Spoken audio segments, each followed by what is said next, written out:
Good morning, everyone, and welcome to another Medical Minute with Colorado Springs Orthopaedic Group. And today we are sitting down with Dr. Jamie Friedman to talk about MCL injuries. Good morning. Thank you for being here with me. Good morning. Thank you for having me. Of course. So just to start things off, what exactly is the MCL?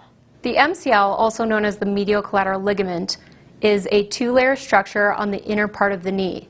It connects the femur, the thigh bone, to the tibia, the shin bone. It also provides stability to the knee in such positions as excessive valgus or what we call knock-kneed position. How is it most commonly injured? Most commonly, it's injured by a direct blow to the outside of the knee. We can see this in contact sports such as football or lacrosse or something of that sort.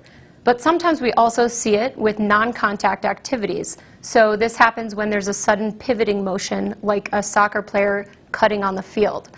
There are three types of MCL injuries.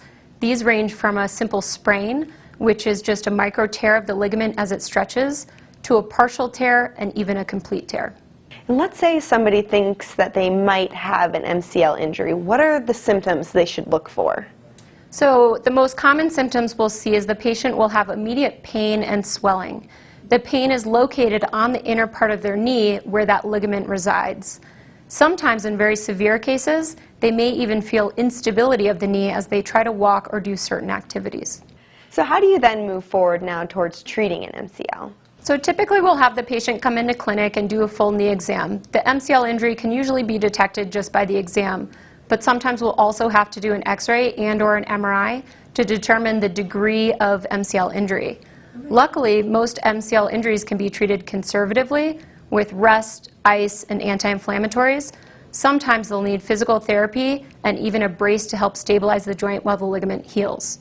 In very rare cases, when we have to do surgery, then we may have to repair or reconstruct the actual MCL ligament. And I'm sure everybody is wondering about recovery time as well, with just the injury and as well if you need surgery. Yeah, so most of them are mild sprains, and we can treat this with rest and non-operative treatment, conservative management.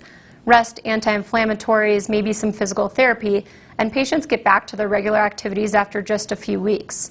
For more moderate or severe injuries, they may need a brace and physical therapy for anywhere from 4 to 8 weeks. For the ones that we have to do surgery on, it's typically a brace for 6 to 8 weeks while they regain their range of motion as well as strengthen their lower extremity, and 3 months until they're back to full activities. Well, thank you so much for all of this information today. And if you would like more information on Colorado Springs Orthopaedic Group, you can go online to csog.net. All right, thank you, Mia. And all that info is up on your screen, and this segment has been sponsored by Colorado Springs Orthopaedic Group. All right, it's time for